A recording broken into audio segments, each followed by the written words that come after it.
Hello, everybody, and welcome to another wonderful Business Spotlight interview Friday afternoon. And I'm sure everybody's thinking about having something nice and cold and foamy, a nice pint of beer or something in a minute or two. But before that, we've got a great person. We've got Paul from Grangeprint.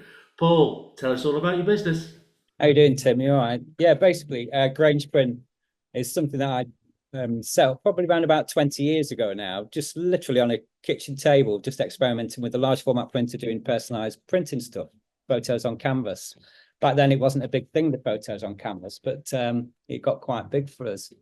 After that, it just started going phenomenally big. So we had to get from the kitchen table to a small unit, a service business centre. Again, it was quite a small room, one computer, just myself and my partner at the time. And we basically diversified a little bit and bought larger machines to be able to do large window graphics, solvent and PVC banners. And then we got involved in some nightclubs and bars where they wanted backgrounds and they wanted banners, pull-up banners.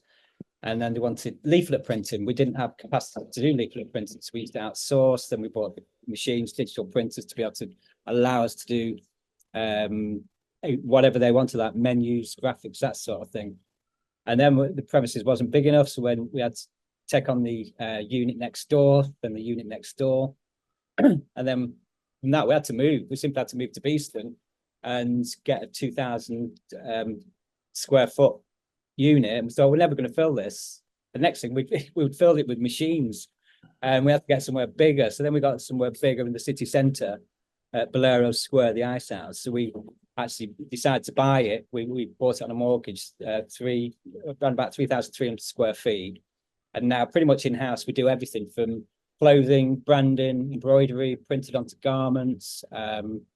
Outdoor signage, LED signage, window graphics, display graphics, exhibition graphics, menus, brochures, even aprons or laser engraved pens, anything that you want really, personalised or, giveaway for corporates, that sort of thing. Brilliant, absolutely fantastic. Now, we were chatting beforehand. You had 20 years in the nightclub industry. Yeah, yeah. Tell us about that, and then what actually happened literally within the first couple of months of Grangeprint.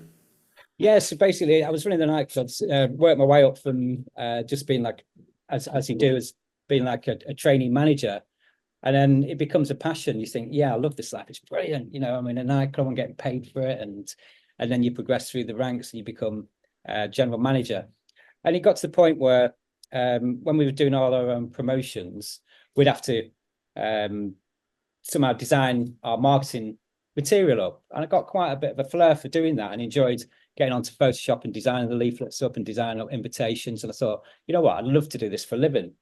So basically, I got to the point of the nightclubs and I was thinking, I was 40, around about 40 then. I thought, I don't want to be coming in at 6, 7 o'clock in the morning. What can I do to get out? So I bought the large format printer at home, and that's where it all started, and just started doing the canvas prints. And I said, once it hits, say, £5,000 a month, I'll quit my job. And that's what I did. And it just grew from there to the point of where we are now, being able to do pretty much everything that you want in-house. Even the wallpaper behind us is printed in-house. So anything that anybody wants, pretty much we can do it in-house. So you can come on down, have a look, see what we do.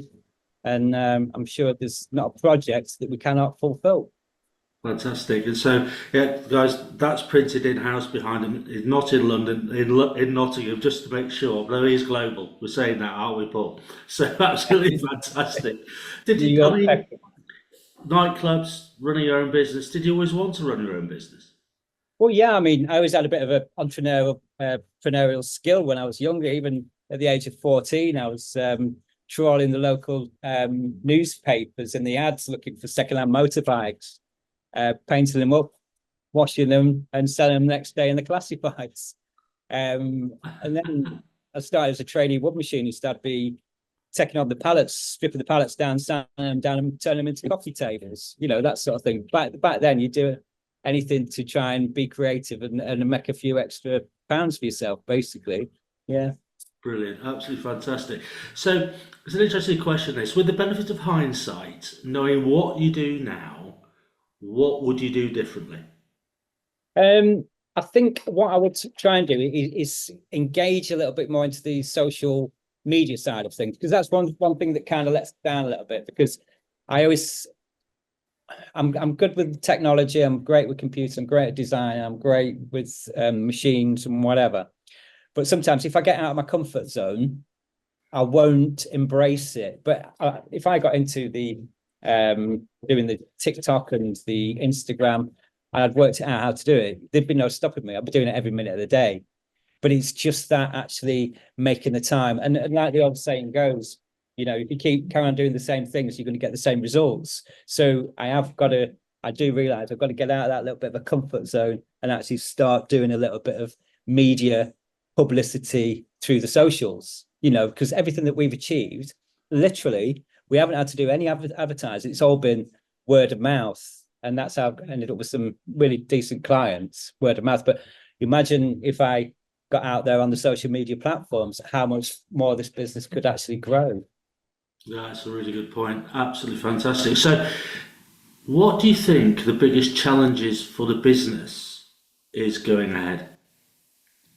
We've had a lot of challenges, but the main challenge at the moment is it's a lot more people going digital with display material. You go to McDonald's now and you drive in, it used to be posters for the menu, but now it's all your digital displays. You've got the same happening in a lot of bars and restaurants where they've got the menu on a screen. So basically, there's still opportunity there for us to have the posters and printed literature, pull up banners, etc., because it's only the corporates can actually afford to be putting in place this sort of high-tech kit. And the other thing as well about the print work, there is a lot of people say, oh, the print industry is going to die, but it's never going to die, because even with social media, sometimes people get a little bit fed up of the pop-ups of what's happening here, what's happening there. People still like to see something in the hand and read and browse. Say if you went to buy a new sofa at DFS or something like that, you'd like a little bit of a brochure back to take away with you, not like click this link and look at the PDF, download it at home. You'd like that glossy brochure to like flick through while you're having a cup of coffee. It's so easy to look on your phone, but you don't get that same feeling, the same image quality of actually turning the paper and the page. Same as restaurants. What happened was after COVID was something that it took us by shock, actually, because I thought everybody would want to reinvent the business. They'd want to update the menus, the price. So, yeah, it's going to be absolutely phenomenal. But restaurants opened and they brought something called a QR code to order your food from your phone. What was that all about? But now there's a lot of restaurants that are stopping that and going back to the paper menus, because customers like that interaction with the client, with the waiter, telling what specials are and whatever. If you go out on a date, if you go out as a business meeting, you don't want to be getting your phones out to start ordering food, because once you order on your app, you basically then you're scrolling through your Instagram, you're scrolling through your emails and whatever. That communication back out. I see it all the time. You go into a restaurant, and you see everybody just stuck on the phones, and that's not what going out is about. And I think a lot of restaurants and bars have seen that now, and they're going back to the waiters and service staff coming around, handing the menu out. I mean, I love that. To look at a menu, I will not go to a place and order on a phone. I just want to speak to somebody. I look at a screen all day. I don't want to go out and start looking at a screen. Fantastic. So, what's been your biggest learning in business? Not to give up, basically. And again, like I say, it's like if you keep doing the same things, you're going to get the same results. So I might do the same promotion, the same pricing policy, but I might do it a little bit differently each time. So sometimes I might do it through my email marketing. Sometimes I'll do it through the phone. But what I always find is if I speak to a client on the phone, I must really annoy them sometimes, because I always say, do you realize we actually do this? We do that? We do that? Oh, didn't realize you did that. Can you send me a price over? So it's just getting that little bit of on the hook of what we can actually do, because if you say, yeah, I own a print company, the immediate thing that comes to people's minds, oh, he prints on paper, but they don't realize then it could be a whole world of other things. It could be like I say, your pens, you print embroidery onto your printing onto direct to garment printing, or your embroidery onto like workwear, uniforms, everything really, even vehicle graphics, you know. Yeah. So lots and lots of diversity there. Brilliant. So how do you balance your personal life and running a business? Personal life, what's one of them? No, basically, I tend not to. I mean, I work long days, early in the morning till late at night. But what I tend to do now is make sure my weekends are free. I will dabble a little bit onto the old emails and marketing a few things over the weekend, sending it out to our database for personalized stuff. But yeah, I tend to switch off now on holiday. Never used to do. I used to be on the phone to the office all the time, but now I just say, don't contact me unless it's really, really important. But I've only just learned that now, and you should switch off. I've just bought myself a caravan. I've got a caravan that I just like on a Friday now, probably like once a month. I'm just going to get away. I'm just going to get away into like the nature side of things, and just not even take a laptop. Just Brilliant. switch off and think. Brilliant, absolutely fantastic. Yeah, that's great advice for everybody. Not necessarily a caravan, but definitely switch off at the weekend. So, but anyway, final question? What is the best advice you give to an 18-year-old you? Basically, don't give up and keep trying. Go for your passion. If you've got a passion for something, believe in it. Don't listen to the people and say that's not going to work. Because one of the biggest turn-offs for me was, I mean, going back to school, you'll never achieve anything. You're never going to get anywhere because you was the joke of the class. You're never going to get anywhere. But if you believe in yourself and think, hang on a minute, no, I am, because I enjoy doing this. I enjoy what I'm going to do. My mind is focused. If you focus your mind onto anything, you can do it, and it's going to happen. You know, you don't need you don't need to follow the trend of everybody else. If you've got like a market to do something and you can do it a little bit differently, but then you give your customer service out, you care. That's advice I would give to anybody is just to try.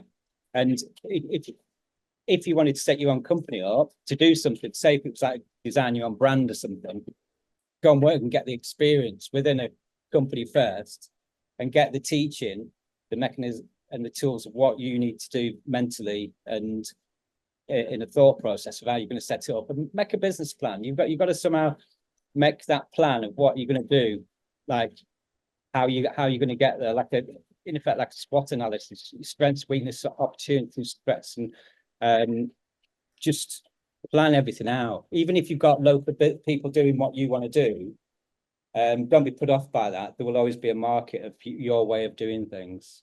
Brilliant. Paul, that's fantastic. Thanks so much for your time. No worries. Okay, thank you, Tim.